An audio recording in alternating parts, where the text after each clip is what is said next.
AP అఖిలపక్ష news కి స్వాగతం. గూడూరు నియోజకవర్గం కోట మండలం తెలుగుదేశం పార్టీ అధ్యక్షులు, తెలుగుదేశం పార్టీ కోట మండలం క్లస్టర్ ఇన్ఛార్జ్ మద్దాలి సర్వోత్తమరెడ్డి, గూడూరు నియోజకవర్గం తెలుగుదేశం పార్టీ అభ్యర్థి పాషిల్ సునీల్ కుమార్ గారికి శుభాకాంక్షలు తెలుపుతూ కోట మండలం నుండి అత్యధిక మెజార్టీ రావడానికి తన వంతు కృషి చేస్తానని తెలియజేశారు. అనంతరం మద్దాలి సర్వోత్తమరెడ్డి కోట మండలాన్ని ఉద్దేశించి, పాషం సునీల్ కుమార్ని ఉద్దేశించి, తెలుగుదేశం పార్టీని ఉద్దేశించి ప్రసంగించారు. కోట మండలంలోని ప్రజానీకానికి, ఈ ప్రాంతంలో ప్రింట్ అండ్ ఎలక్ట్రానిక్ మీడియా వారికి అందరికీ ధన్యవాదాలు తెలియజేస్తున్నాను. ఇప్పుడు దాకా ఈ 5 సంవత్సరాలు మా వెన్నంటున్నారు. పత్రికా మీడియా అంతా ప్రజలు మమ్మల్ని ఆదరించారు. మనస్ఫూర్తిగా వీరందరికీ కృతజ్ఞతతో కూడిన ధన్యవాదాలు తెలియజేస్తున్నాను. మా తెలుగుదేశం పార్టీ జాతీయ అధ్యక్షులు గౌరవనీయులు చంద్రబాబు నాయుడు గారు, మరియు జనసేన అధ్యక్షులు పవన్ కళ్యాణ్ గారు, మరియు బీజేపీ అధ్యక్షులు పురంధేశ్వరి గారికి, ముగ్గురికి ప్రత్యేక ధన్యవాదాలు తెలియజేస్తున్నాం. ఎందుకంటే ఈ ముగ్గురి ఉమ్మడి అభ్యర్థిగా మా ప్రియతమ నాయకుడు పాషం సునీల్ కుమార్ గారిని ఈ గూడూరు నియోజకవర్గం అభ్యర్థిగా ఎంపిక చేసినందుకు మనస్ఫూర్తిగా ధన్యవాదాలు తెలియజేస్తున్నాం. ఇప్పటిదాకా సునీల్ కుమార్ 4.5 సంవత్సరాలు ఓడిపోయినప్పటి నుంచి ఒక 10 రోజులు ఏమో ఆయన ఇంట్లో ఉన్నారు. 10 రోజుల తర్వాత నుంచి ప్రతిరోజు ప్రతి సమస్య మీద పోరాడుతూనే ఉన్నారు. పార్టీ ఇచ్చిన కార్యక్రమాలు బ్రహ్మాండంగా నిర్వర్తించారు. మేము స్టేట్లో ఉండే అన్ని నియోజకవర్గాల్లో టాప్ 10లో ప్రతి కార్యక్రమం నిర్వహించాం. ప్రతి ప్రెస్ మీట్ పెట్టాం. ఎప్పుడు సునీల్ కుమార్ ప్రజల్లోనే ఉన్నాడు, మాకు అంటకున్నాడు. మమ్మల్ని ఎన్నో ఇబ్బంది పెట్టాలని చూసింది ఈ వైసీపీ ప్రభుత్వం. కానీ ఎప్పుడు సునీల్ మా వెంట ఉంటే మమ్మల్ని అందరినీ ఆదుకుంటూ మమ్మల్ని ముందుకు తీసుకుపోయాడు.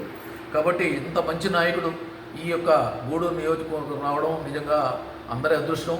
కాబట్టి మనందరం, మీకు అందరికీ తెలుసు, సునీల్ కుమార్ అంటే ఒక ప్రత్యేకమైన ఈ గూడూరు నియోజకవర్గంలో ప్రతి చిన్న కార్యకర్తలు కూడా సునీల్ కుమార్ పేరు పెట్టి పిలిచే అంత చనువు ఉంది.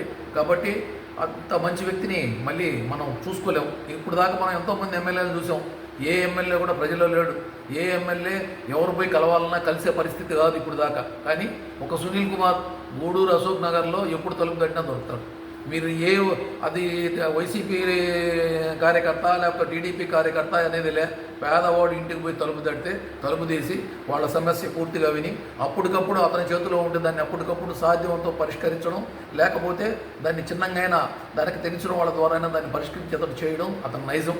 కాబట్టి ఇంత మంచి వ్యక్తి మనకు దొరకడు, మనకి లోకల్ వ్యక్తి. కాబట్టి దయచేసి మీరందరూ మనం ఇచ్చిన సద్వినియోగాన్ని, మన 3 పార్టీలు ఇచ్చిన ఈ అభ్యర్థిని సద్వినియోగం చేసుకుని అతన్ని అఖండ మెజార్టీతో గెలిపేయాలని కోరుకుంటున్నాం.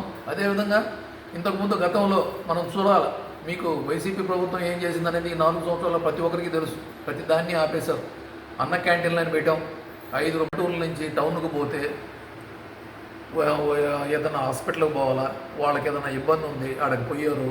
ఆ హాస్పిటల్ ఖర్చు ఎక్కువ అనుకుంటే మళ్ళీ ఆడ భోజనం 100 ఖర్చు పెట్టి చేయలేని పరిస్థితి. అట్టటి వాళ్ళ కోసం చిన్న మేస్తులు, చిన్న ఉద్యోగస్తులు, చిన్న లేబరు ఆడకు పోయి సాయంత్రం దాకా పనిచేసి దాంట్లో డబ్బుల్లో 100 రూపాయలు 150 పెట్టి భోజనం చేసి రావాలంటే జరగని పరిస్థితి. అటందరి కోసం చంద్రబాబు నాయుడు అన్న క్యాంటీన్లో 5 రూపాయలతో భోజనం, ఉదయాన్నే టిఫిను, రాత్రి భోజనం తీసుకురావడం నిజంగా గొప్ప పరిణామం. ఇటువంటి గొప్ప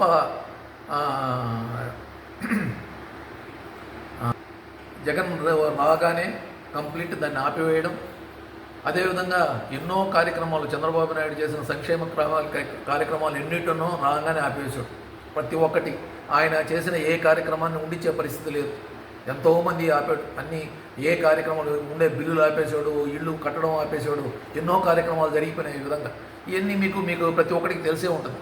అదేవిధంగా చంద్రబాబు నాయుడు గారు ఆ రోజు మీకు ఎప్పుడు ఇళ్ళు కావాలంటే, నాకు తెలిసి నేను అధ్యక్షుడిగా ఆ రోజు కూడా ఉన్నాను, నాకు తెలిసి కోట మండలంలో ఎవరు ఇల్లు అడిగినా ఇచ్చాం. ఎవరు వాళ్ళ ఊర్లో రోడ్లు అడిగినా సిమెంట్ రోడ్లు ఇచ్చాం. చాలా దగ్గర సిమెంట్ రోడ్లు వేసాం. ప్రతి ఒక్కరికి కమ్యూనిటీ హాల్ కావాలంటే కమ్యూనిటీ హాల్ ఇచ్చాం. అదేవిధంగా మా లోకేష్ బాబు గారి చొరవతో ప్రతి ఊర్లో LED లైట్లు వేసాం.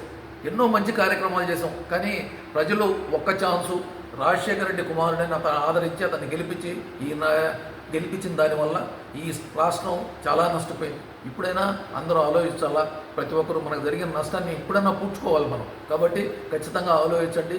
అభివృద్ధి సంక్షేమం రెండు చేయగలిగిన చంద్రబాబు నాయుడిని గుర్తించండి, సైకిల్ గుర్తుకు ఓటేయండి, చంద్రబాబు నాయుడిని గెలిపించండి. అదేవిధంగా ఈరోజు మా సునీల్ కుమార్ కోసం మేము ఇప్పటికీ దరిదాపులో నెల నుంచి కోట మండలంలో కేశవరం నుంచి స్టార్ట్ చేసాం. ఇంటింటికి ప్రచారం చేస్తున్నాం. ఆల్రెడీ ప్రతి నాయకుడు ఆ ఊర్లో భవిష్యత్ గ్యారెంటీ అని, శంకారావం అని ప్రతి ఇంటికి పోయి సూపర్ 6 పథకాలు తెలియజేసి వాళ్ళని ప్రతి ఒక్కరిని చైతన్యవంతులు చేసి రేపు రాబోయే ఎలక్షన్లో సునీల్ని గెలిపించాలని కోరుకుంటున్నారు. అదేవిధంగా నేను మండల పార్టీ ప్రెసిడెంట్గా ఇప్పుడు కేశవరం నుంచి దరిదాపులో నెల రోజుల నుంచి ప్రతి ఊరు తిరుగుతూ రోజుకు 3 రోజులకి 4 రోజులకి ఒక పంచాయతీని కంప్లీట్ చేస్తూ ప్రతి ఇంటిని ప్రతి గడపని తొక్కి ప్రతి ఒక్కరిని ప్రతి బిడ్డని అక్క చెల్లెల్ని అందరినీ ప్రతి ఒక్కరిని బతిమలాడి అమ్మ ఇదో మా చంద్రబాబు నాయుడు గారు వస్తే ఈ సూపర్ 6 పథకాలు వస్తాయి, మనకు ఫ్యూచర్లో మీ బిడ్డల భవిష్యత్తు బ్రహ్మాండంగా ఉంటుంది. కాబట్టి మన రాష్ట్రం మళ్ళీ బాగుపడాలంటే ఖచ్చితంగా చంద్రబాబు నాయుడు గారికి ఓటేయాలా, సునీల్ కుమార్ని గెలిపించుకుంటే చంద్రబాబు నాయుడు ముఖ్యమంత్రి అవుతారు. కాబట్టి మీరందరూ ఈ దిశగా ఆలోచించి సహకరించి సునీల్ కుమార్కి అఖండ మెజారిటీ ఇచ్చి గెలిపించాలని కోరుకుంటున్నాం. సెలవు.